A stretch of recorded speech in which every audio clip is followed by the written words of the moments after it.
আমরা খুবই হাসির ছলে আমরা সবসময় শুনি থাকি। মা-বাবার কাছেও শুনি, বন্ধু-বান্ধবের কাছেও শুনি। "এই তুই খুব ভুলে যাচ্ছিস, আমরা খুব জিনিসগুলো ভুলে যাচ্ছি।" এগুলো আমরা খুবই সহজভাবে নিই, খুবই হালকাভাবে নিই বা ঠিক আছে কাজের মধ্যে একটা জিনিস ভুলে গেলাম বা কিছু। কিন্তু কখন আমাদের সেই ভুলে যাওয়াটাকে সিরিয়াসলি নেওয়া উচিত যে এই ভুলে যাওয়াটা কিন্তু আর নরমাল নয়। এই ভুলে যাওয়াটা কিন্তু আর সহজ নয়।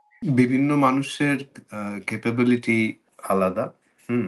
বাট অনেক হুম, হুম, তারা হয়তো অত বেশি পড়াশোনার দিকে যায়নি। হ্যাঁ? তো তাদের মেমোরি স্পেস হয়তো তাদেরও অত ভালো। কিন্তু হ্যাঁ, তারা ওটাকে হয়তো ইউজ করে। তারা ওটাকে চেষ্টা করে না যে আচ্ছা এটা আমাকে মনে রাখতে হবে।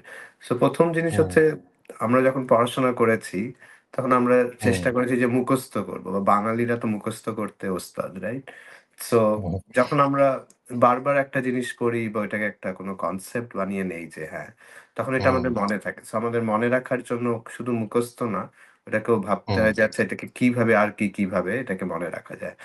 সো হুম, কিন্তু সবকিছু আমাদের মনে থাকবে না। কেন কি আমরা হয়তো ভাববো যে একবার ওইটা দেখেছিলাম বা একবার হয়েছিল সেটা মনে থাকবে। তো যখন কম বয়সে বলে যে, "এই তুই এটা ভুলে গেলি।" এটা হুম, হয়তো হুম, স্বাভাবিক। এটা নিয়ে কোনো হুম। চিন্তা করার দরকার নেই।